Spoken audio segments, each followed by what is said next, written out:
नमस्कार दोस्तों, ऑप्शंस के इस कोर्स में आपका फिर से स्वागत है। अभी तक जो है हमने कॉल पुट के बारे में सीख लिया और पिछली वीडियो में बहुत इंपॉर्टेंट चीज सीखी, वो थी ऑप्शन चेन एनालिसिस। पर ऑप्शन चेन में जो सबसे इंपॉर्टेंट चीज होती है वो होती है ओपन इंटरेस्ट।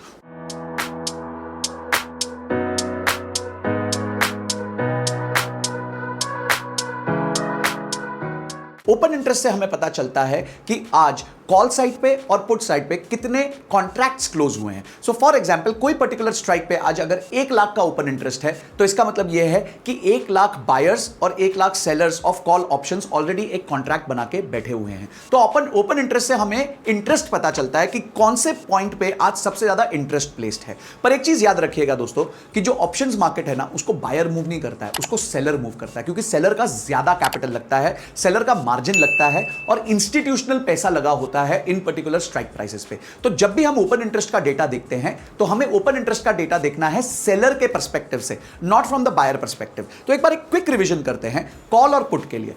कॉल जब आप खरीदते हैं तो आप क्या चाहते हैं? आप चाहते हैं कि एक सडन मूवमेंट हो पॉजिटिव डायरेक्शन में, यानी कि अगर आप रिलायंस का 3000 का कॉल खरीदते हैं तो आप चाहते हैं कि जहां भी रिलायंस आज है सडनली पॉजिटिव जाए और 3000 के बैरियर को क्रॉस कर दे, यानी कि आप बुलिश होते हैं तब आप कॉल खरीदते हैं। पर अगर आप कॉल बेच रहे हैं यानी कि आप बेरिश हैं। तो आप बोलोगे सर अगर किसी को भी बेरिश होना है तो वो पुट खरीद ले। नहीं, यहां पे जो इंस्टीट्यूशंस होते हैं वो पुट नहीं खरीदते, क्योंकि जैसे ही वो पुट खरीदेंगे तो समय उनके विरुद्ध हो जाता है, उनको थीटा का डीके लग जाता है और उस वजह से उनका लॉस हो सकता है। तो वो क्या करते हैं, क्योंकि उनके पास मार्जिन बहुत है, पैसा बहुत है, तो instead of buying a put वो लोग क्या करते हैं, वो कॉल को सेल करते हैं। तो कॉल को जो बाय करता है वो बुलिश है, कॉल को जो सेल करता है वो बेरिश है। इसी तरह जो पुट को बाय करता है वो बेरिश होता है, वो चाहता है कि स्टॉक का प्राइस या अंडरलाइन का प्राइस फटाक से नीचे गिर जाए। पर जो पुट को बेचता है वो बुलिश होता है। तो हमेशा याद रखिएगा ऑप्शन चेन में ओपन इंटरेस्ट जो है वो हमेशा सेलर के पर्सपेक्टिव से होता है, बायर के पर्सपेक्टिव से नहीं होता।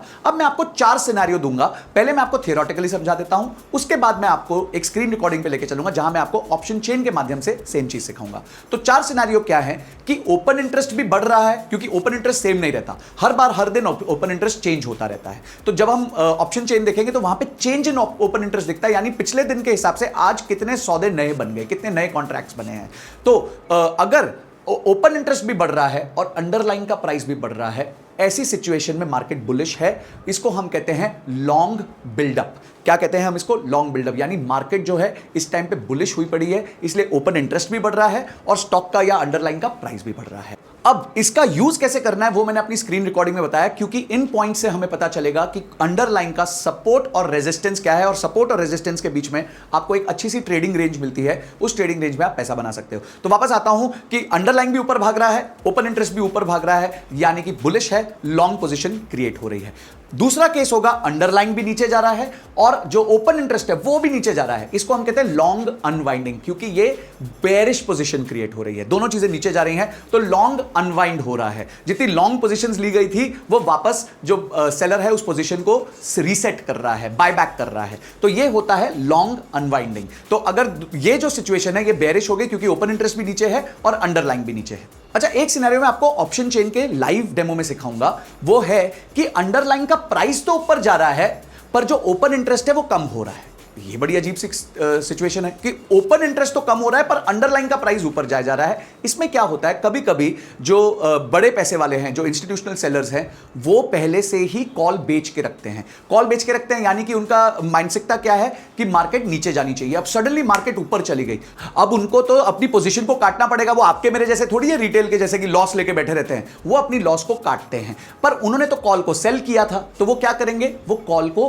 बाय करेंगे, तब उसकी पोजीशन क्लोज होगी। जब वो कॉल को बाय करने जाएंगे तो सडनली जो है अंडरलाइन का प्राइस ऊपर चला जाएगा। तो कभी कभी क्या होता है, जब अंडरलाइन का प्राइस ऊपर जाता है तो कई सारे स्ट्राइक प्राइसेस पे ओपन इंटरेस्ट कम होने लग जाता है।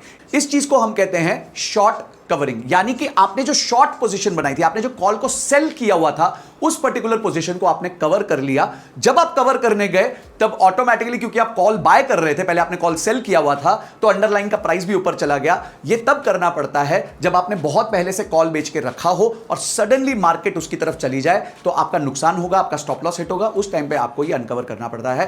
पर यह जो है इंस्टीट्यूशनल पैसा करता है, क्योंकि इंस्टीट्यूशनल पैसा इतना ज्यादा होता है, 1-1, 2-2 लाख उनके ओपन इंटरेस्ट होते हैं, तो जब वो उसको कन्वर्ट करते हैं तो मार्केट पे एक अपवर्ड प्रेशर आता है और अंडरलाइन का प्राइस बढ़ जाता है।